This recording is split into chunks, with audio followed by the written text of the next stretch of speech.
Dans l'évangile de Luc, à partir du chapitre 24 et du verset 30, verset 31, ou plutôt le verset 30 du chapitre 24. Pendant qu'il était à table avec eux, et il prit le pain, et après avoir rendu grâce, il le rompit et le leur donna. Alors leurs yeux s'ouvrirent, et ils le reconnurent, mais il disparut de devant eux. Et ils se dirent l'un à l'autre, nos cœurs ne brûlaient-ils pas au-dedans de nous lorsqu'il nous parlait en chemin et nous expliquait les Écritures? Que le Seigneur ajoute sa bénédiction. Mon sujet, ce serait, si je l'intitulais ce soir, « Alors leurs yeux s'ouvrirent et ils le reconnurent ». Maintenant, il fait chaud, mais j'aimerais vous demander d'être aussi patient que possible avec moi pendant quelques instants, et je vais essayer de me dépêcher. Mais maintenant, nous voulons considérer sérieusement la parole, la merveilleuse parole de Dieu. Et nous prions que Dieu, d'une manière ou d'une autre, ouvre nos yeux ce soir. Si Pâques n'est que la célébration d'un événement historique et rien d'autre, alors nous avons une petite raison de douter. Nous avons une petite raison de nous poser des questions, parce que ce ne serait plus qu'une réflexion solennelle, basée sur la parole. Et si Christ n'avait pas fait les promesses qu'il a faites, alors nous n'aurions pas non plus la preuve que nous avons. Mais notre Seigneur béni a dit, pendant qu'il était ici sur terre, « Encore un peu de temps, et le monde ne me verra plus. » Or, le mot « monde », là, vient de l'ordre du monde, les peuples de la terre. Le monde ne me verra plus, mais vous me verrez, car je serai avec vous, et même en vous, jusqu'à la fin du monde. Or, ces paroles sont tout aussi vraies que toutes les autres paroles que nous avons prononcées cette semaine, tirées de la Bible. Tout aussi vraies que toutes les autres paroles de la Bible. Encore un peu de temps, et le monde ne me verra plus. Leurs yeux ne s'ouvriront jamais. Il y a des gens qui sont nés dans le monde. Ce n'est pas par la volonté de Dieu, mais c'est par leur propre choix égoïste, qu'ils ne le croiraient pas s'ils se tenaient ici même en train de vous parler ce soir. C'est triste à dire, mais la Bible dit qu'ils sont nés dans ce monde, destinés à cette condamnation. Jude, vers le verset 3. Bon, mais pour vous ce soir, qui venez, qui restez debout dans la pièce et qui vous entassez dans un petit bâtiment où il fait chaud comme celui-ci, vous ne venez jamais juste pour être vu. Vous venez dans un but. Et à mon avis, vous êtes venus avec la sincérité de votre cœur pour avoir une marche plus rapprochée avec Dieu, afin de repartir d'ici ce soir une personne meilleure que celle que vous étiez lorsque vous êtes arrivés. C'est ce que j'ai demandé en prière, en passant la porte ce soir. Seigneur, fais de moi une personne meilleure lorsque je sortirai ce soir que celle que je suis en entrant. Maintenant, quand avant son départ, il a fait ce genre de déclaration. Il a dit, « Celui qui croit en moi ». Jean, chapitre 14, verset 7.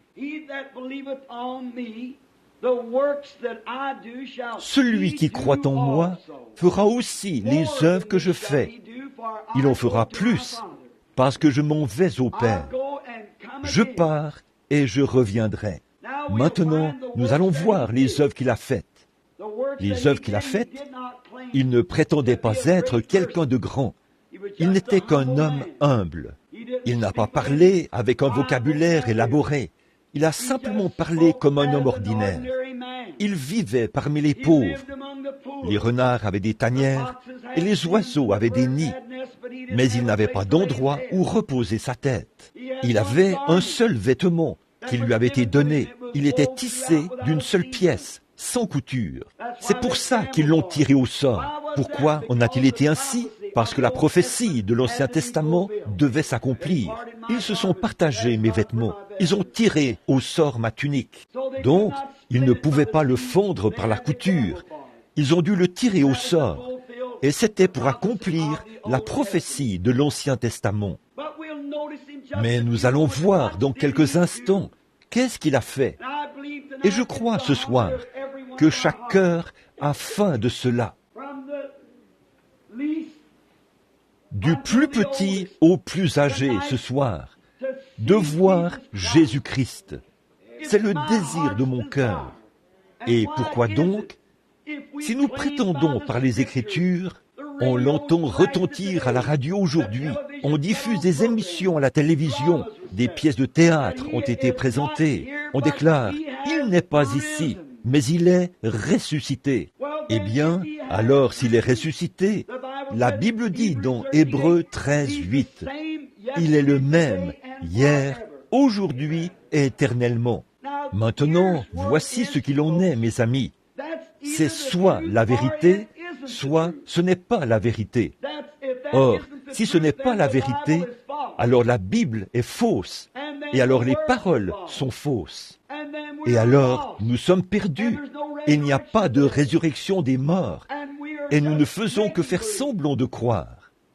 Mais si c'est la vérité, alors elle doit se confirmer elle-même.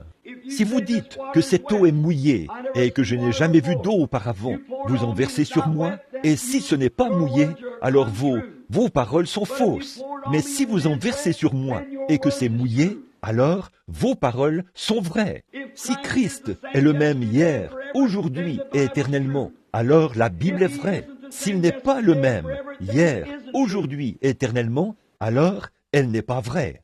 Si les paroles de Dieu ne sont pas vraies, alors Christ n'est pas vrai. Alors, si les paroles de Dieu ne sont pas vraies, Dieu n'est pas vrai.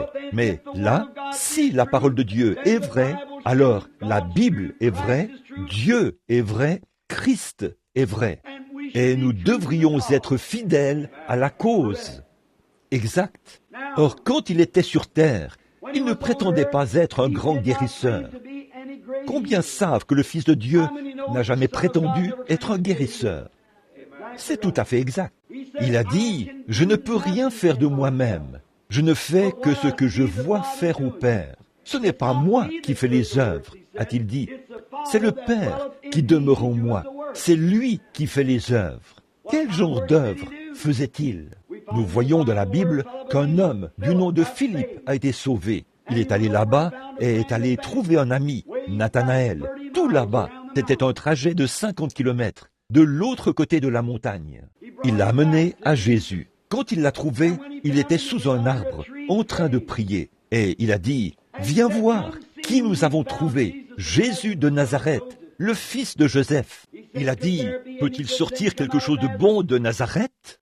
Il a dit, « Viens voir. » C'est la meilleure preuve que je connaisse. Ne croyez pas quelqu'un d'autre sur parole. Venez, voyez par vous-même. Il a dit, viens voir. Et quand il est venu, Jésus se tenait dans la ligne, peut-être en train de prier pour les gens. Et quand Philippe et Nathanaël sont arrivés, Jésus a dit, voici un Israélite dans lequel il n'y a point de fraude. Il a dit, quand m'as-tu connu, Rabbi? Cela l'a étonné. D'où me connais-tu? Il a dit, avant que Philippe t'appelle, quand tu étais sous l'arbre, je t'ai vu à 50 kilomètres de là, à travers une montagne. Pourtant, je t'ai vu. Cela a montré qui il était. Il était le Dieu omniprésent. Pas seulement un prophète, mais Dieu lui-même manifesté dans la chair.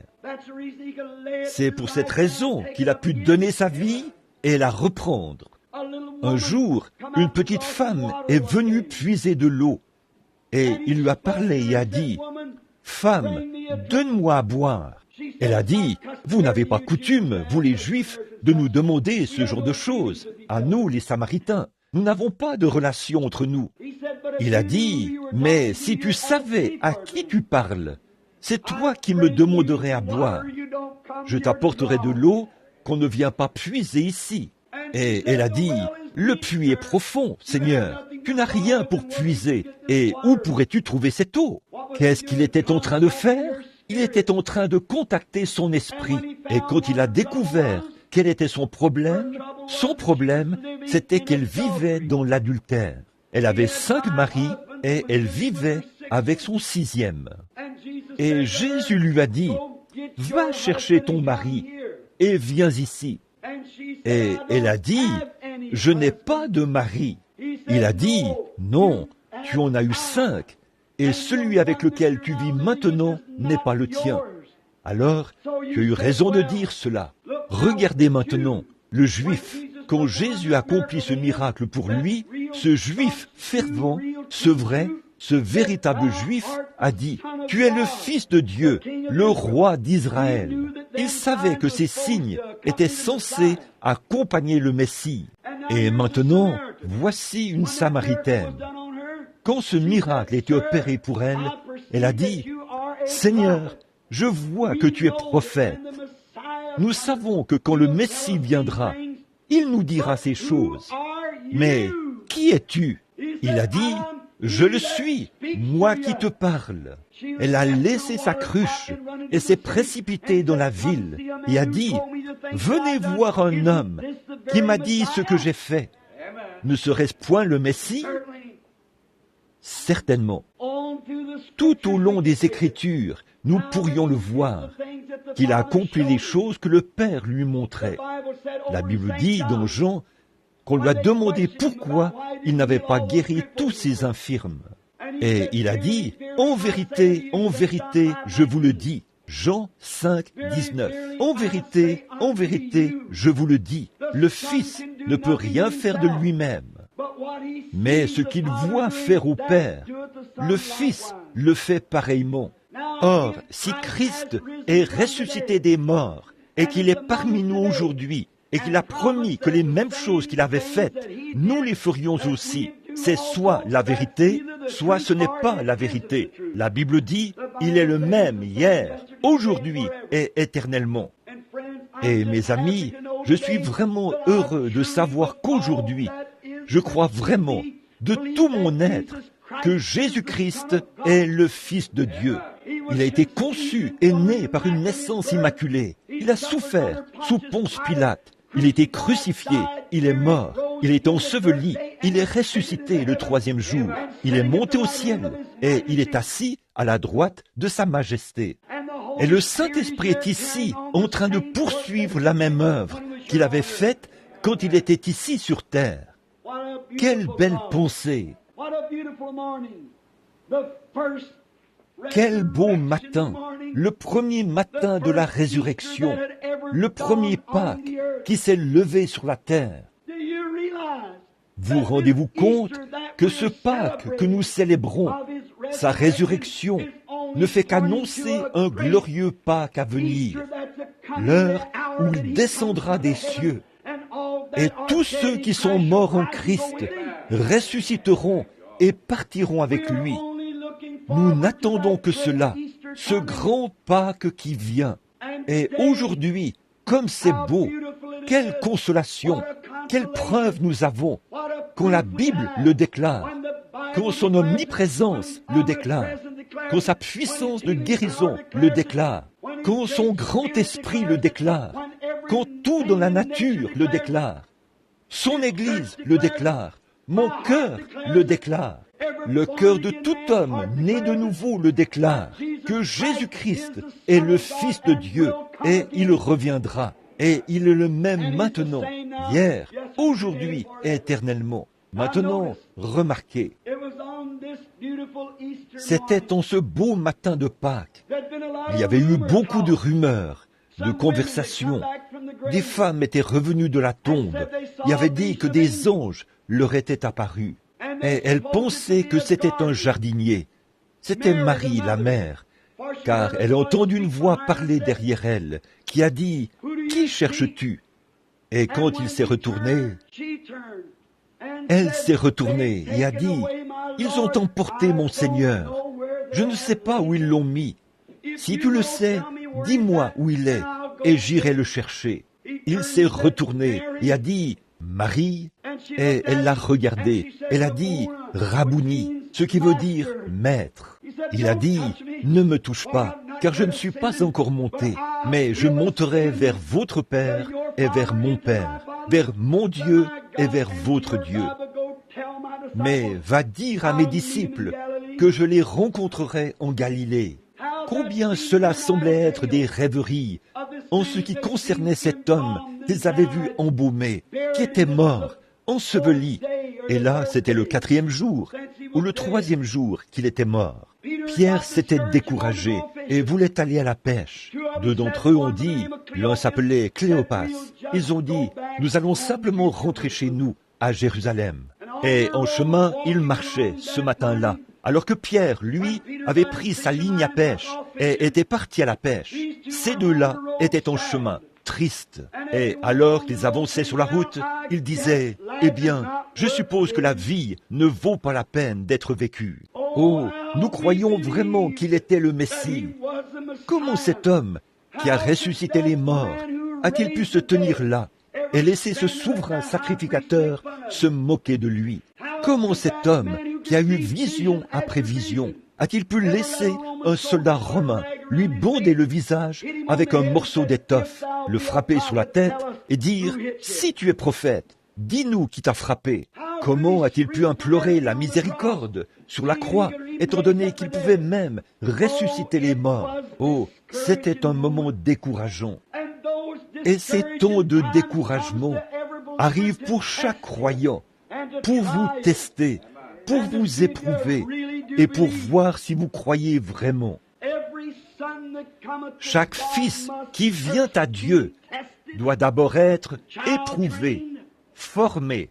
Certains d'entre vous, ici ce soir, passeront sans doute par cette même épreuve. Si nous devions former une ligne de prière, je ne sais pas du tout qui a des cartes de prière. Personne d'autre ne le sait. On les a simplement battus, puis on vous les a distribués. J'appellerai un numéro au hasard, selon le numéro que j'aurai en tête à ce moment-là. Nous ne pouvons en avoir que quelques-uns à la fois. 2 ou 3 douzaines peut-être passeront dans la ligne de prière. Tous veulent venir. Vous penserez peut-être qu'il vous a laissé de côté, mais ce n'est pas le cas. Il vous éprouve tout simplement pour voir si vous allez vraiment croire en lui. La vision ne guérit pas. La vision ne fait que confirmer sa présence. J'étais assis ici à l'instant, en train de regarder l'auditoire.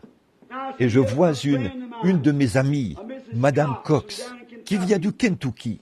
Elle avait un gros cancer au visage, il y a quelques semaines, qui avait déjà rongé le contour de son œil. Elle se mourait. Madame Wood, une bonne amie à moi, m'a téléphoné. Et elle pleurait. Elle a dit, « Je crois que ça va complètement ronger l'œil de maman d'ici quelques jours. » Le médecin a essayé de faire quelque chose avec un genre de truc, et cela a propagé le cancer. C'était dans un état terrible. Je suis entré et j'ai fait une petite prière toute simple, avec une foi ancrée que cela se produirait. Et la voici, assise ici ce soir, parfaitement normale et en bonne santé. Il n'en reste même plus une trace. Son visage est guéri.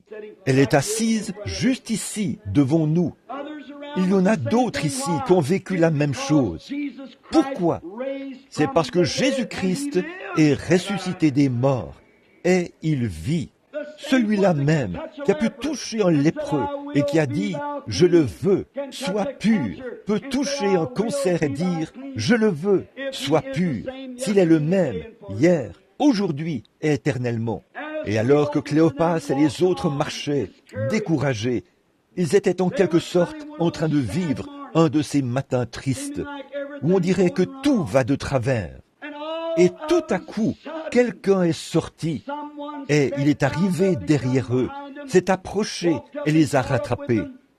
Et ils étaient bien loin de se douter que c'était le Seigneur Jésus. Il était vivant. Et beaucoup de gens qui l'aimaient ne le savaient pas. Et c'est pareil aujourd'hui. Il y a beaucoup de gens aujourd'hui qui aiment le Seigneur et qui ne se rendent pas compte. Vous pourriez leur en parler. Et pourtant, ils ne peuvent pas reconnaître qu'il est vivant pour toujours ce soir, qu'il est ici dans cette église ce soir, qu'il est au milieu de nous et qu'il le sera jusqu'à ce qu'il vienne dans le corps physique. Je ne te délaisserai point et je ne t'abandonnerai point. Et alors qu'ils avançaient et qu'ils se sont mis à parler en chemin, Jésus, je veux que vous remarquiez la première chose que Jésus a faite. Il est allé directement à l'Écriture. Il a dit, « Ô homme sans intelligence, est-ce difficile pour vous de croire ce qu'ont dit les prophètes ?» Car il venait de leur demander, « Pourquoi êtes-vous si triste ?» Et ils ont dit, « Es-tu un étranger ? Ne sais-tu pas que Jésus de Nazareth, que nous pensions être le Messie, le libérateur d'Israël? Ne sais-tu pas que c'est le 3e jour après qu'il était crucifié? Et il était un homme puissant dans la parole. Il était un puissant prophète, parce que Dieu a opéré par lui beaucoup de miracles et toutes ces choses. Et aujourd'hui, c'est le 3e jour, et là, ils l'ont tué et l'ont enseveli, et il était dans la tombe. Et des femmes sont venues nous voir et nous ont dit qu'il était ressuscité des morts. Et nous savions que ce n'était que des rêveries. Alors nous sommes sur le chemin du retour. C'est à ce moment-là qu'il a commencé à ouvrir la parole. Oh, j'aime la parole éternelle de Dieu. Il a commencé à parcourir les Écritures, en commençant par Moïse. Il n'a jamais rien gardé caché. Il est allé directement à la parole. Tout homme envoyé de Dieu, peu m'importe qui il est, il s'en tiendra à la parole de Dieu. S'il ne le fait pas, il n'est pas un vrai serviteur de Dieu.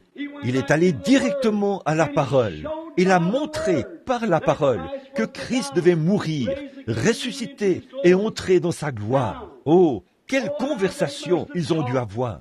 J'aurais aimé avoir ces quelques heures de conversation avec lui. Pas vous, en chemin. Vous dites, eh bien, frère Branham, certainement que j'aurais aimé ça. J'aimerais pouvoir le faire. Eh bien, nous pouvons le faire tout de suite. C'est lui qui vous parle dans votre cœur. C'est simplement que vous ne reconnaissez pas cela. Maintenant, remarquez, alors qu'il était près de la ville, le soir approchait. Il a paru vouloir continuer son chemin. Il se peut qu'il fasse la même chose avec vous aussi. Il pourrait vous faire penser qu'il va continuer son chemin, mais il ne le fera pas. Il ne continuera pas son chemin. Il veut simplement que vous l'invitiez. Et ils lui ont dit, « Oh, le jour est sur son déclin. Maintenant, ne continue pas, mais s'il te plaît, entre et reste avec nous. » Faites-lui simplement ce genre d'invitation et voyez ce qui va arriver. Ils ont dit, « Le jour est sur son déclin. Maintenant, viens et reste avec nous. Le soir approche. » Alors, il s'est retourné et il est entré dans le petit restaurant, la petite auberge. En Europe, ils le font encore. Vous mangez et dormez et tout est payé en une seule facture, votre facture de l'hôtel. Et quand il est entré avec eux à l'intérieur, voici quelque chose de merveilleux. Tout au long de la journée, pendant qu'il parlait avec lui, il n'a jamais dit une seule chose.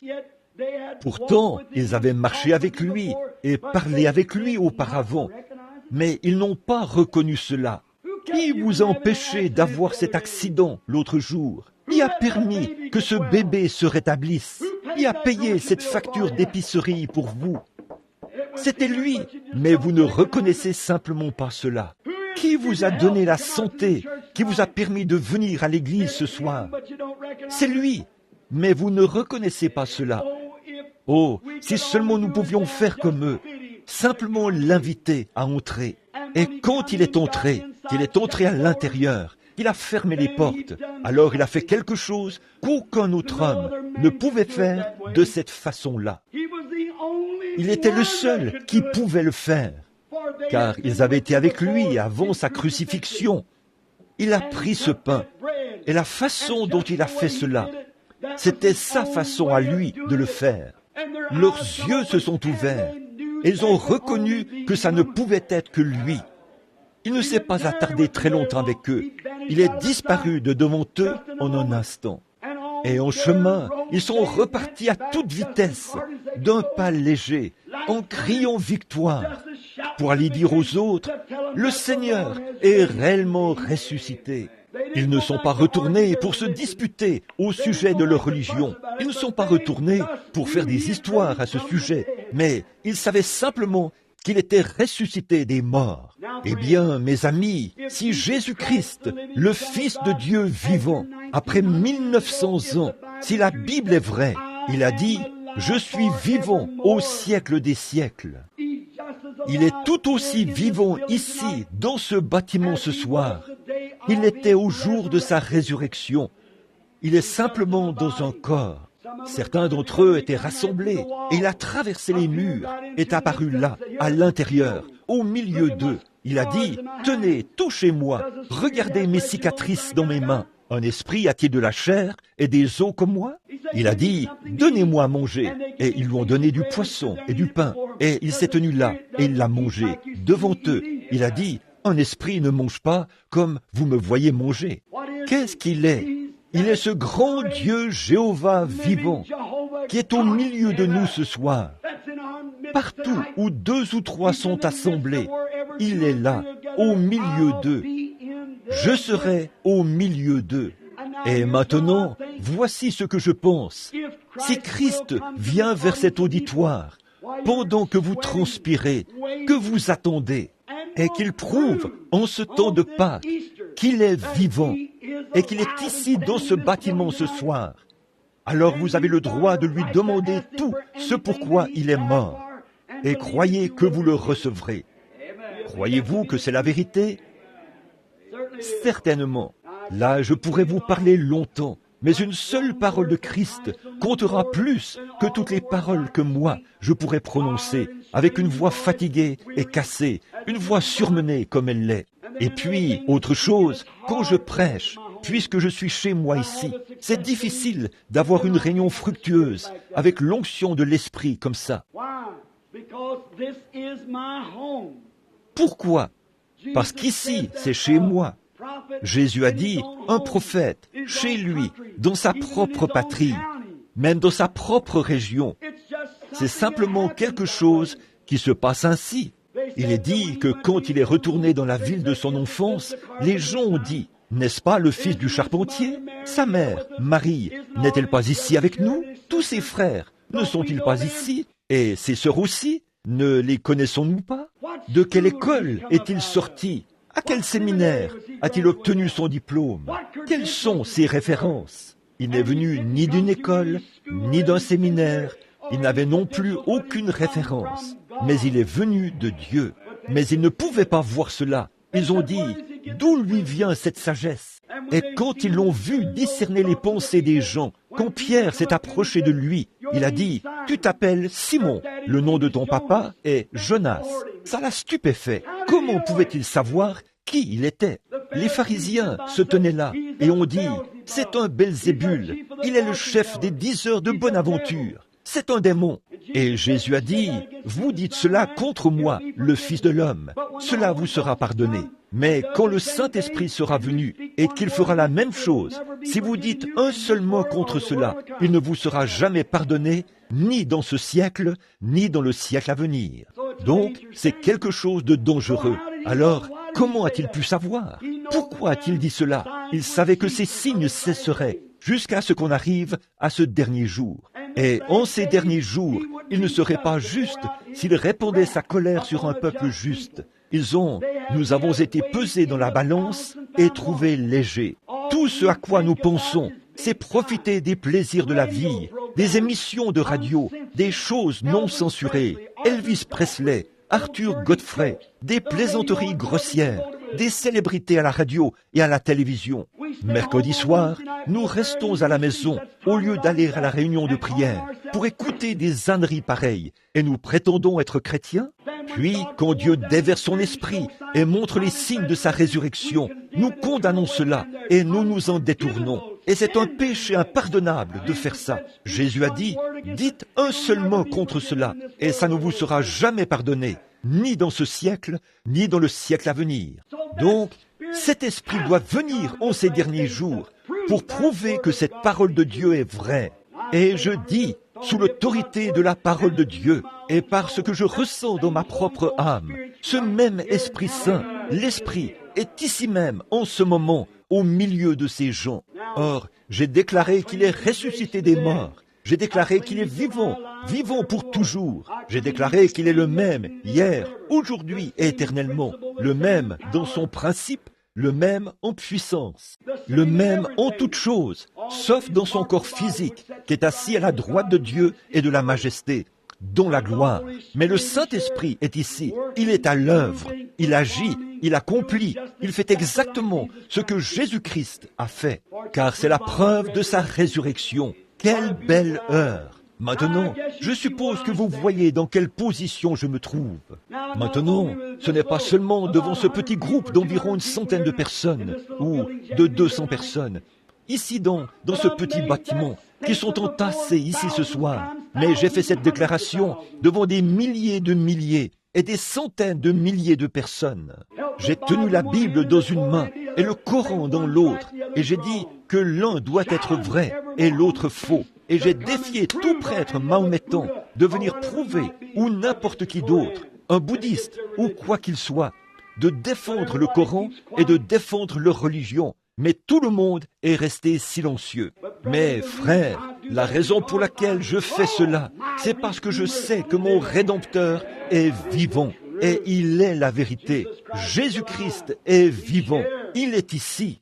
Maintenant, je ne peux rien faire de moi-même. C'est un don de Dieu. Comment faites-vous cela? C'est simplement en s'abandonnant. Dans ce bâtiment, en ce moment, il y a beaucoup d'anges. Vous dites, est-ce conforme à l'Écriture? C'est la Bible. Je vais vous montrer. Combien y a-t-il de chrétiens ici? Levez la main. Très bien. Vous pouvez les baisser. La Bible dit que les anges de Dieu campent autour de ceux qui le craignent. Alors, il y a des anges ici. Aussi Christ a dit, là où 2 ou 3 sont assemblés en mon nom, je serai au milieu d'eux. Alors, il est ici. Tout ce qu'il y a, c'est que vous ne pouvez pas le voir, mais par la foi, nous croyons cela. Je peux vous prouver que la radio aussi passe ici. Des voix. Je peux vous prouver que des images sont en train de passer ici. Ça ne sera pas capté par ce tube-ci. Ça ne sera pas capté par ceci. Ce dispositif à cristal, par ce micro. Ce morceau de tissu-ci ne les reproduira pas non plus, parce qu'il n'a pas été conçu pour pouvoir le faire. Mais il y a un matériau qui reproduira cette image. Et Dieu a établi des gens dans l'Église. Premièrement des apôtres, ensuite des prophètes, des docteurs, des évangélistes et des pasteurs, tous pour le perfectionnement de l'Église. Comment pourrions-nous rejeter l'un et dire que l'autre n'existe pas? Dieu le fait lui-même. Il ne s'agit de rien d'autre que de s'abandonner au Saint-Esprit.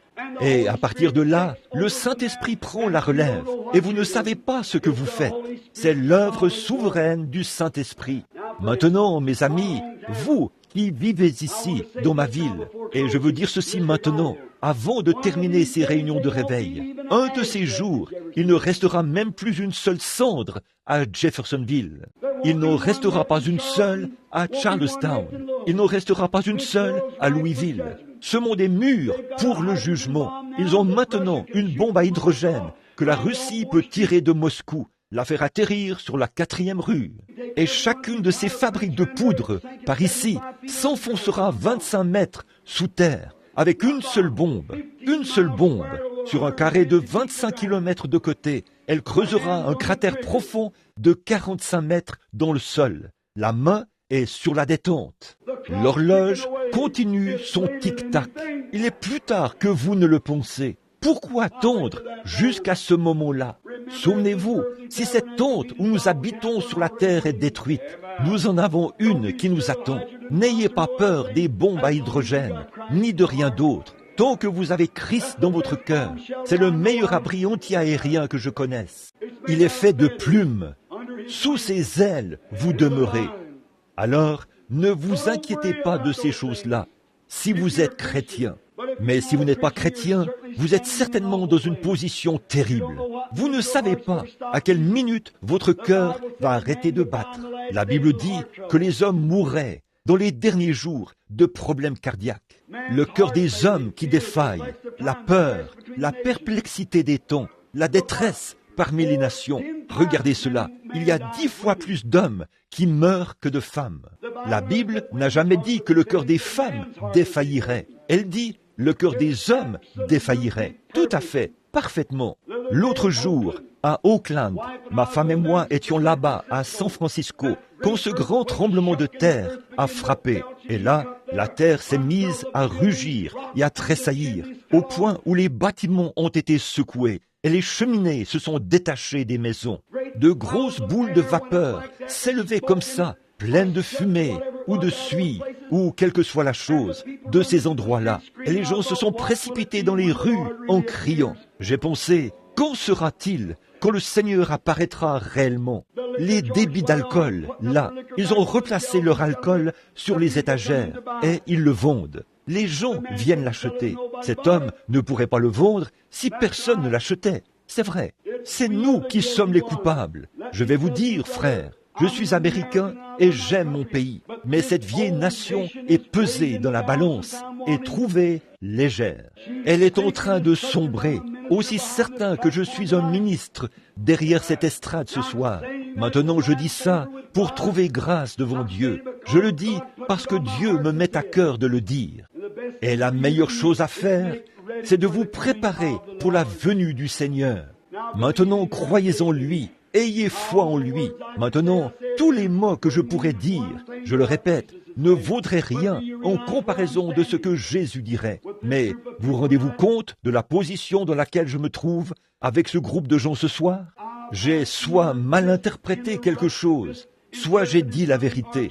Maintenant, si Jésus-Christ est ressuscité des morts et qu'il a promis que nous ferions les mêmes choses que lui, et j'ai affirmé depuis ma tendre enfance, je n'avais pas 18 mois, je pense, mais en tout cas, je n'avais pas plus de 2 ans quand j'ai eu ma première vision.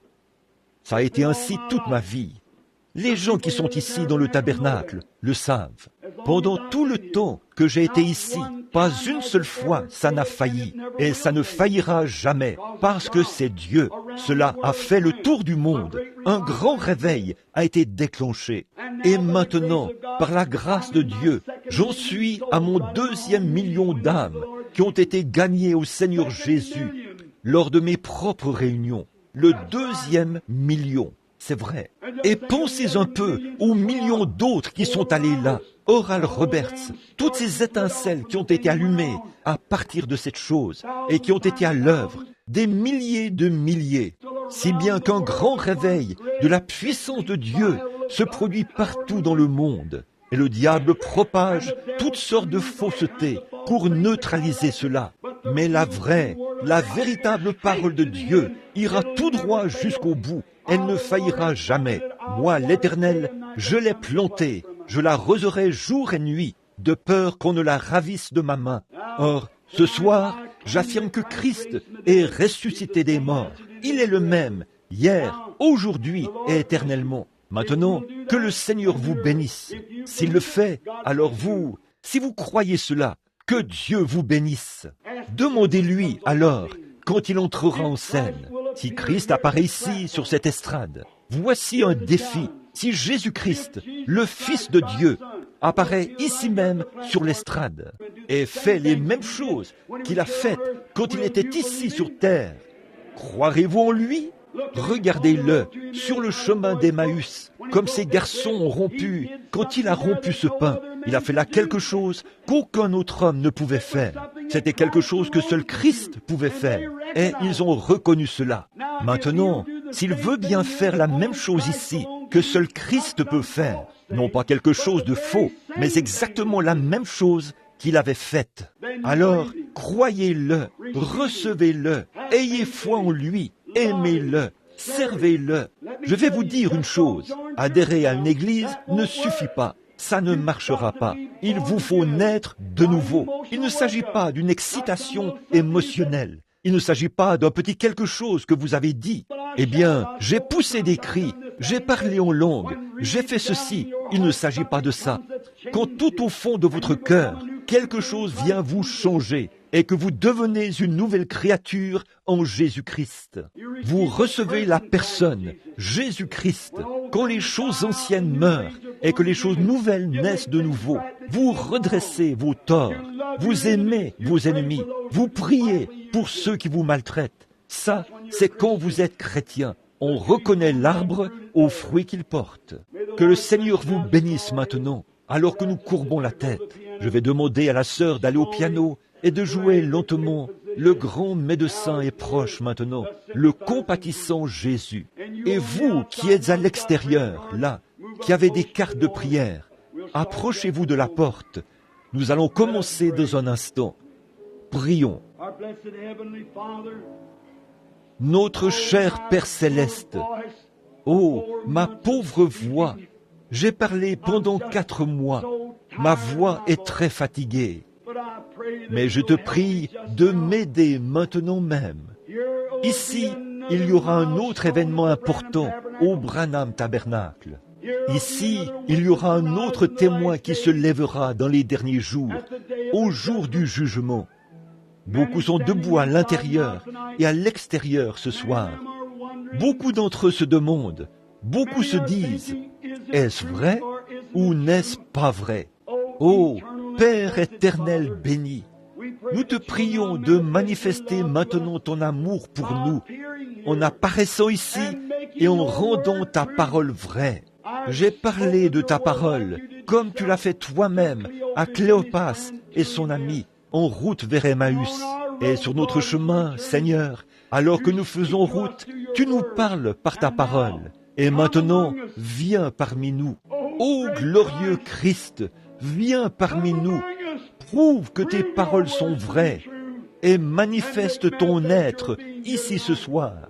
Et nous, pauvres créatures indignes, nous confessons que nous sommes pécheurs et que nous ne sommes pas dignes de ces choses, mais nous les croyons, Seigneur. Et par la grâce, nous l'acceptons par la foi que nous sommes sauvés et que nous sommes tes enfants. Bénis-nous maintenant, Seigneur. Je sais que ta parole est vraie quand tu as parlé du prophète dans sa propre ville, parmi les siens. Mais, Seigneur, je te prie, juste pour ce soir, de baisser le regard vers les gens et de te manifester une fois de plus, ici dans cette ville, par l'action du Saint-Esprit. Ô Dieu éternel, bénis-nous maintenant, alors que nous nous attendons à toi. Fais les choses que tu as faites avant ta crucifixion, et Jeffersonville n'aura pas la moindre raison de se plaindre. Mais nous savons qu'ils seront sans excuse ce jour-là, car tu t'es manifesté. Au nom de Jésus, je prie. Amen. Pas pour ça qu'elle veut que je prie. Non, ce n'est pas le cancer, car elle en est guérie. Mais elle veut que je prie pour un mal de dos dont elle souffre. C'est vrai. C'est un problème de dos, pas vrai? Maintenant, croyez-vous qu'il est ressuscité des morts? Maintenant, regardez bien. Si je lui parle un peu plus longtemps, peut-être que quelque chose d'autre sera dit. Je ne sais pas. Or, je ne savais pas du tout quel était votre problème. Je ne sais pas ce que c'était, voyez, mais c'est enregistré sur les magnétophones. Vous pouvez voir ce qu'il a dit.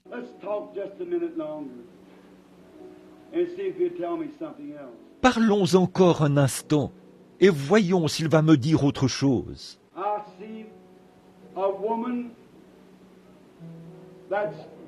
Je vois une femme qui a l'air d'être, en quelque sorte, c'est une autre femme, et elle prie pour elle. Et elle est dans une sorte d'institution ou d'hôpital. C'est un institut psychiatrique. C'est à Madison, dans l'Indiana. C'est une sœur pour qui vous voulez qu'on prie, qui est dans une institution. Et si vous croyez de tout votre cœur et de tout votre être, Dieu donnera la délivrance et il guérira votre dos et vous rétablira. Vous croyez cela maintenant? Très bien. Avancez-vous ici. Cher Père Céleste, nous te prions au nom de Jésus-Christ de guérir cette femme et de la rétablir. Et accorde-lui cette bénédiction.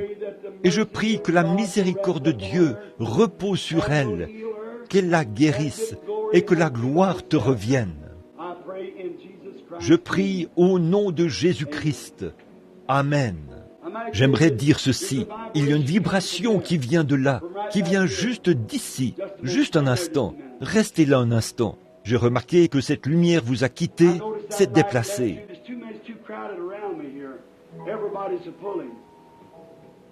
Ils sont nombreux. Il y a trop de monde autour de moi. Tout le monde tire. Mais je la vois se déplacer vers vous. C'est quelqu'un qui, vous aurez bientôt une opération pour un problème gynécologique. C'est vrai, j'ai vu apparaître 2 ou 3 personnes. Et la lumière s'est déplacée là-bas au fond et a frappé cette personne qui se tient juste là, au fond. Ce sont eux qui prient pour ça. Voyez, c'est vrai. Et c'est l'état d'une dame qui subira une opération pour un problème gynécologique. C'est vrai. Maintenant, allez et recevez votre guérison. Et le Seigneur Dieu vous a rétabli. Amen. Voudriez-vous venir? La dame, croyez-vous au Seigneur Jésus? Croyez-vous qu'il est ressuscité des morts? Or, quant à vous connaître, je ne vous connais pas. Je vous ai peut-être vu si vous venez de la région ici. Je ne sais pas. Les gens vont et viennent. Je ne suis pas ici assez souvent dans ce tabernacle pour savoir. Mais vous êtes de la ville? Vous êtes de la ville. Très bien. Alors, mais je ne vous connais pas. Mais Christ vous connaît. Mais s'il me révèle, alors que nous nous tenons ici, la raison pour laquelle vous êtes ici, croirez-vous cela et l'accepterez-vous? Et vous savez que je ne sais pas pourquoi vous êtes ici. Je n'en ai aucune idée. La seule chose, c'est que vous m'avez peut-être vu en ville, ou quelque chose, ou quelque chose. Je ne sais pas.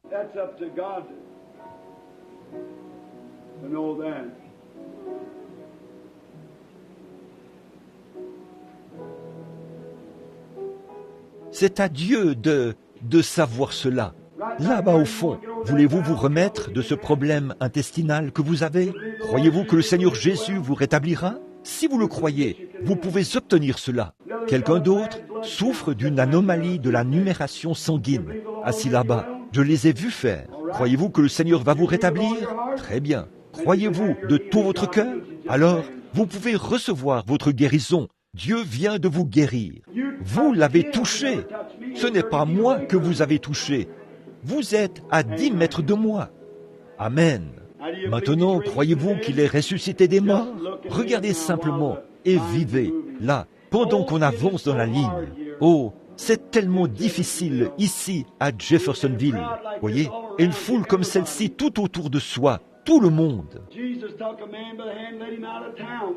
Une fois, Jésus a pris un homme par la main et l'a conduit hors de la ville.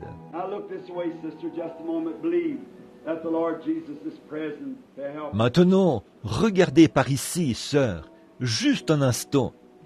Croyez que le Seigneur Jésus est présent pour vous aider.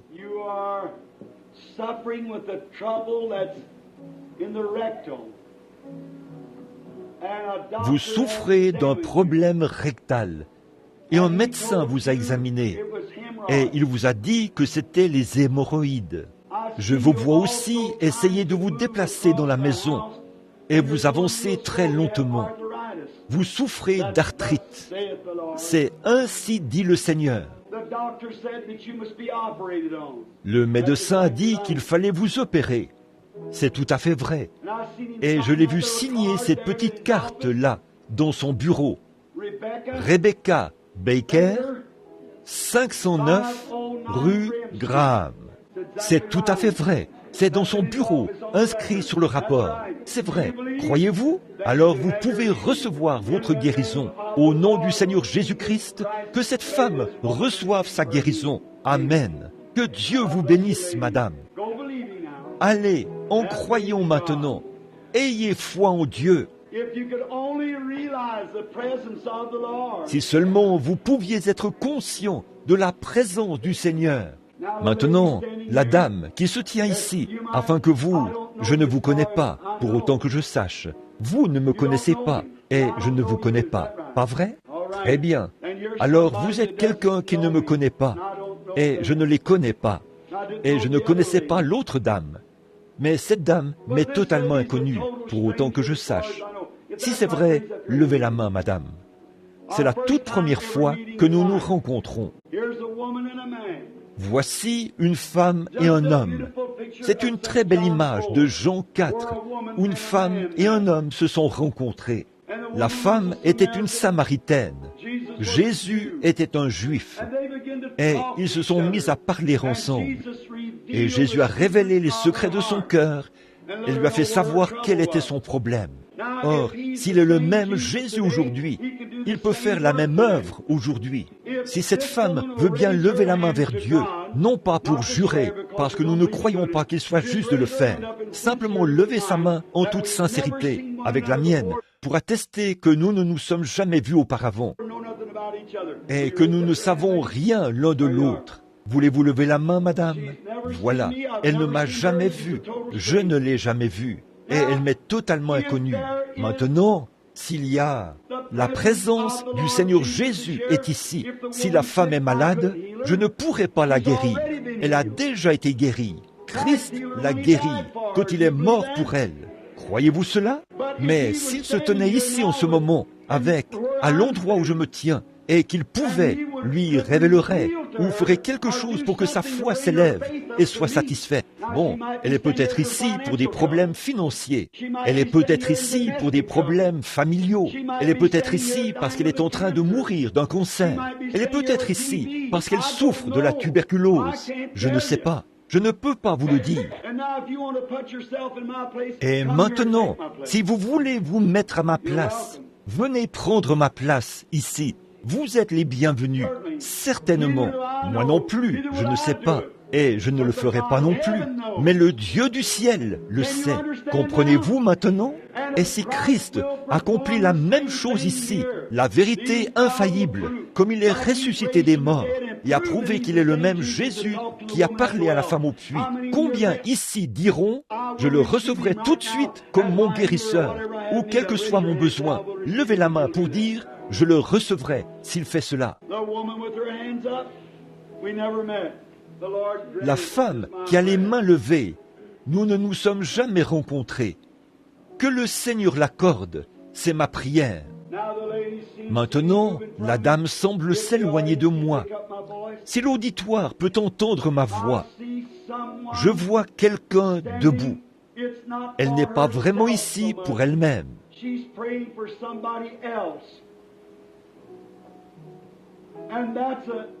Elle prie pour quelqu'un d'autre. Et c'est une dame âgée. C'est pour sa mère qu'elle prie. C'est vrai. Elle a de petites crises cardiaques. Quelque chose comme des palpitations cardiaques. Elle ne peut pas dormir la nuit. N'est-ce pas vrai? Levez la main si c'est vrai. Et cette dame n'est pas de cette région-ci. Cette dame vient de loin. Cette dame vient de la Géorgie. C'est tout à fait vrai. Et vous venez de la Géorgie. Et vous voulez aussi qu'on prie pour vos yeux. Vous êtes en train de devenir aveugle. Et c'est vrai. Croyez-vous que Dieu vous rétablira? Si c'est vrai, levez la main. Très bien.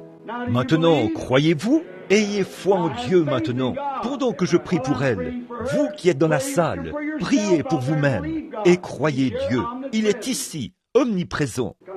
Venez ici, sœur. Ô Sauveur béni, je te prie, au nom de Christ, d'accorder à cette femme son désir. Puisse la puissance du Dieu Tout-Puissant reposer sur elle, qu'elle soit guérie et qu'elle reçoive ce qu'elle a demandé. Je prie pour cette bénédiction au nom de Jésus. Amen. Maintenant, allez, réjouissez-vous et soyez heureuses. Et sœurs, croyez et soyez rétablies. Très bien. Je n'en suis pas sûr, mais je crois que je connais cette femme. Je crois que vous êtes de Georgetown, parce que je suis... N'êtes-vous pas parente avec frère Argenbright? Bien sûr, cette onction-là, c'est différent. Vous vous rendez compte qu'il y a une différence en ce moment. Quand je vous parle ailleurs, en ce moment, c'est différent. Vous ressentez quelque chose comme une sensation très agréable.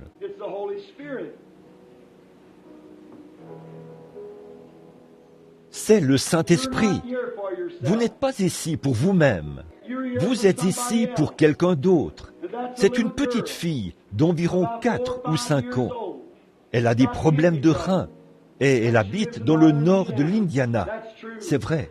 Ce que vous avez dans la main, envoyez-le lui et elle se rétablira. Croyez de tout votre cœur maintenant et recevez ce que vous avez demandé au nom de Christ. Si tu peux croire, tout est possible. Voici une dame qui m'est inconnue. Je ne vous connais pas, je ne vous ai jamais vu de ma vie. Nous sommes des inconnus l'un pour l'autre, nés à des années d'intervalle, peut-être à de nombreux, nés à de nombreux kilomètres l'un de l'autre.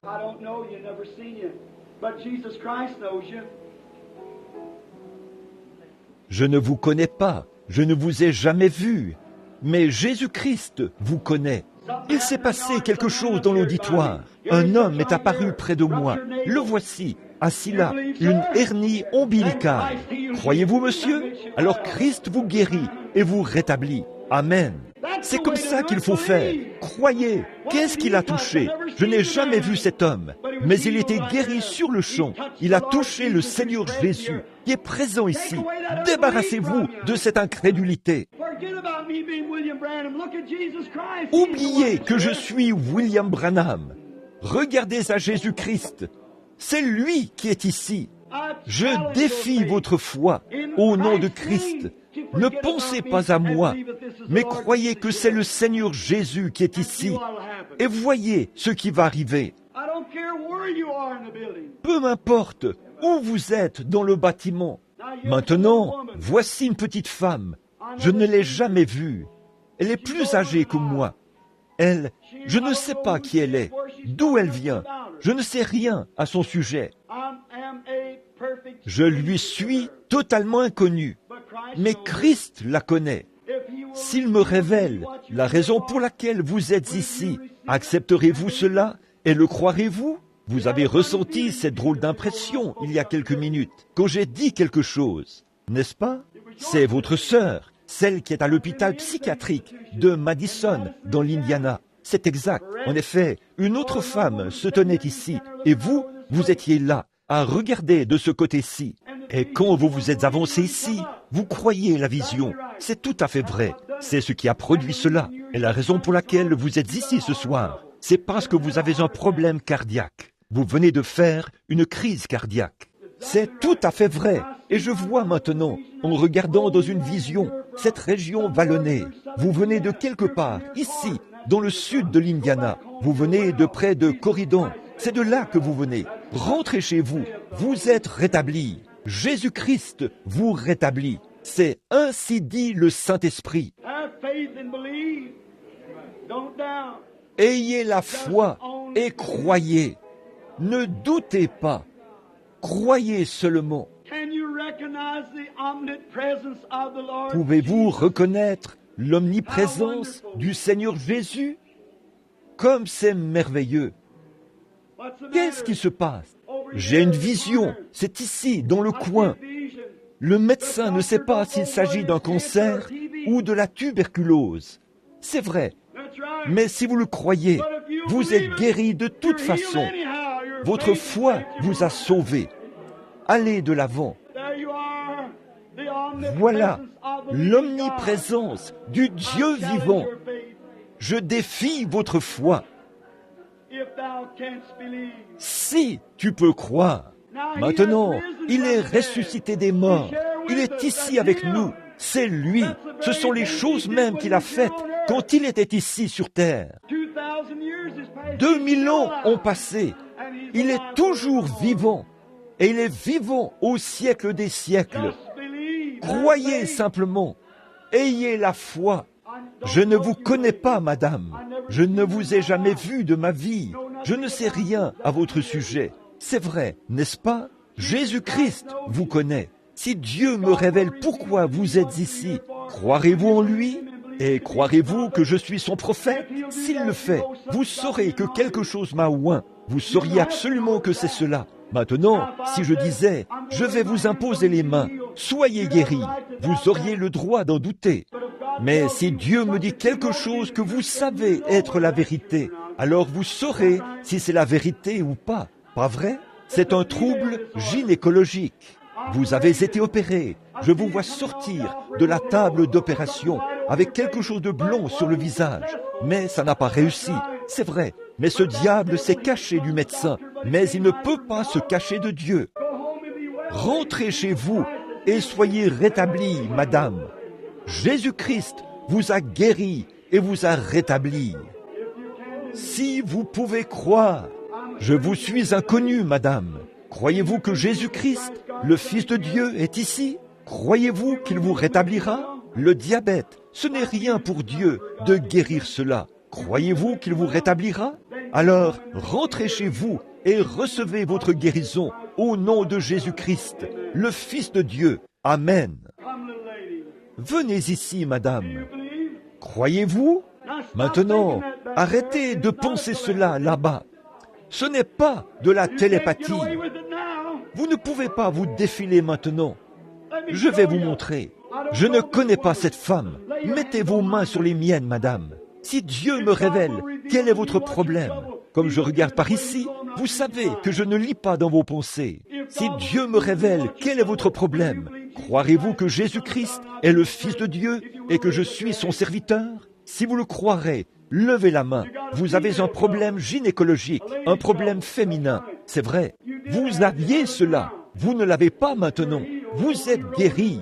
Continuez votre chemin. Réjouissez-vous et soyez dans l'allégresse. Venez, monsieur. Ce vieux problème de rein, quelque chose qui vous tracasse. Croyez-vous que Dieu vous rétablira? Vous en guérira? Alors, au nom de Jésus-Christ, recevez votre guérison et continuez votre chemin en vous réjouissant. Amen. Que Dieu vous bénisse, frère. Croyez. Bonjour, madame. N'aimeriez-vous pas aller manger de nouveau un bon repas, comme vous le faisiez autrefois? Vous avez été très nerveuse, n'est-ce pas? Ça provoque un ulcère dans votre estomac. Allez vous chercher un hamburger et mangez-le. Jésus-Christ vous a guéri. Continuez votre chemin en vous réjouissant. Si tu peux croire, ayez foi en Dieu. Croyez-vous? Le Christ vivant et omnipotent est présent ici maintenant pour guérir chaque personne qui est ici.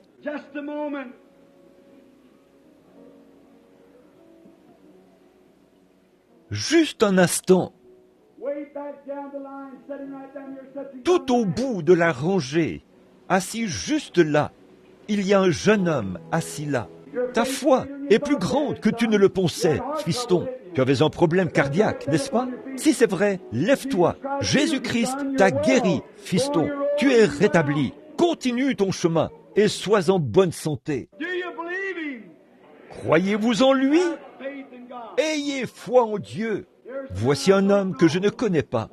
Nous sommes des inconnus l'un pour l'autre. Je crois que cet homme a été baptisé ce matin, mais je ne vous connais pas. Je n'ai aucune idée qui vous êtes.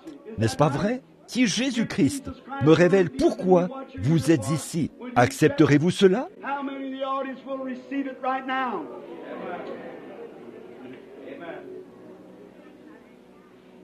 Combien dans l'auditoire recevront cela maintenant même? Si tu peux croire, ayez simplement la foi. Ne doutez pas. Cet homme a un problème de peau, c'est vrai. Et je vois que vous devenez... C'est aussi un problème de prostate. C'est vrai. Si oui, faites signe de la main. Et je vois quelque chose de sombre entre vous et une femme. C'est votre femme. Vous priez pour elle. Elle est une pécheresse. Et vous voulez qu'elle devienne chrétienne. C'est ainsi dit le Seigneur. C'est vrai. Allez lui imposer les mains et priez pour elle. Que Dieu dans le ciel révélera l'importance de ces choses qui sont réelles. Croyez-vous? Croyez-vous que Dieu le fera? Si tu peux croire, je défie votre foi. Là-bas, tout au fond, où que vous soyez, regardez et vivez. Ayez foi en Dieu, où que vous soyez. Si tu peux croire, tout est possible. Si vous pouvez croire.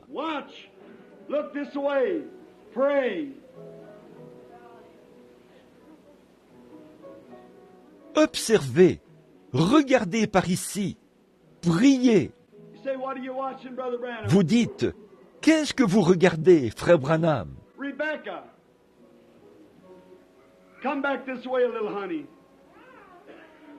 Rebecca, reviens un peu par ici, chérie. There's my little Arrête girl, là où tu te trouves. who someday will Voici ma petite be fille, a prophetess qui also. sera aussi un jour prophétesse. Cette dame qui se tient juste là, à côté de toi, chérie, elle porte un chapeau blanc, elle souffre d'une sinusite. Levez la main, ou levez-vous, madame. Vous priez que Dieu vous appelle, que je vous appelle. Pas vrai? Laissez ma petite fille vous imposer les mains, là. Ô Dieu éternel, au nom de Jésus-Christ, je réprime ce démon qui dérange cette femme, et que cela la quitte au nom de Christ. Amen. Oh, blessed be the name of the Oh, Lord. béni soit le nom du Seigneur. May the Que le Lord Seigneur Jesus Jésus se reveal révèle lui himself. aussi. Do you believe he's here? Croyez-vous qu'il est ici? Alors, je vais vous dire à chacun de vous, maintenant même, si vous pouvez le croire, Jésus-Christ guérit chacun de vous, maintenant même. Si mes paroles sont vraies ici, elles sont vraies là-bas. Si vous faites ce que je vous dis de faire, vous pouvez être guéris maintenant même. Le croyez-vous? Alors, imposez-vous les mains les uns aux autres. Imposez-vous simplement les mains les uns aux autres, à l'intérieur du bâtiment ou à l'extérieur. Ne doutez pas. J'ai entendu un esprit de surdité quitter. Le voici, le Christ ressuscité. Ô Dieu éternel et béni, au nom du Seigneur Jésus, je défie tout esprit impur, au nom de Christ, le Seigneur, qu'il quitte cet endroit, qu'il sorte de ces gens, et que le grand Saint-Esprit baptise maintenant tous ceux qui sont ici, avec une grande foi pour croire. Oh, Satan, toi, un démon, tu nous as bluffés assez longtemps. Christ est ressuscité. Il est ici, et les clés de la mort et du séjour des morts sont accrochées à son côté. La puissance de guérison a été payée, et nous t'adjurons par le nom de Jésus-Christ, le Fils de Dieu qui est vivant, de quitter ces gens. Sors d'eux, Satan, afin qu'ils repartent d'ici en bonne santé. Si vous croyez de tout votre cœur que Jésus-Christ vous a guéri, levez-vous et acceptez la puissance de la guérison divine du Dieu Tout-Puissant. C'est ça. Gloire au Seigneur. Que le Seigneur soit béni. Vous êtes guéris, chacun de vous. Levez-vous et donnez gloire à Dieu. Amen. Béni soit le nom du Seigneur. Donnons-lui la louange alors que nous levons les mains et que nous le louons. Que le Fils du Dieu vivant soit béni. Amen.